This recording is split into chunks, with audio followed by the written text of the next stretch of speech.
Sir आप सादुर रहमान उर्फ rocky भाई के केस के बारे में क्या ख्याल है? मैं अहमद एक बात आपको बता दूं, अभी तो पार्टी शुरू हुई है। जितना गंद और जो बेसिक एथिक्स एज अ मुस्लिम हमारी थी, जो इन टिकटॉकर्स ने माजरत के साथ, इंतहाई माजरत के साथ मचाया हुआ था, यार लोग इनको रोल मॉडल मानना शुरू हो गए थे। ये रोल मॉडल्स हैं। और बाकी मैं इसमें हम ना मिलकर डिटेल्स वीडियो बनाएंगे कौन कौन से सेक्शंस के तहत इस पे एफआईआर हुई है और इसके पास क्या क्या रेमेडी है।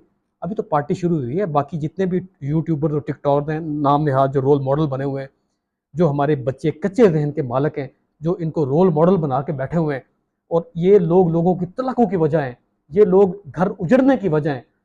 ये मैं अपना कॉम्प्लेक्स मेरा आगे नहीं आ रहा बात समझे, लेकिन सोसाइटी को जो खलफशार का शिकार इन लोगों की वीडियोज़ ने किया है, तो मुझे उससे इख्तलाफ है माजरत के साथ। तो डिटेल वीडियो बनाएंगे और मैं अपने ऑडियंस को भी कहता हूँ उसको लाजमी देखेगा, और उसमें हम डिटेल से बताएंगे सादुररहमान उर्फ डक्की भाई के अगेंस्ट कौन कौन से ऑफेंसेस हैं और उनके पास क्या क्या रेमेडी है और ये ठीक हुआ है या गलत। Thank you.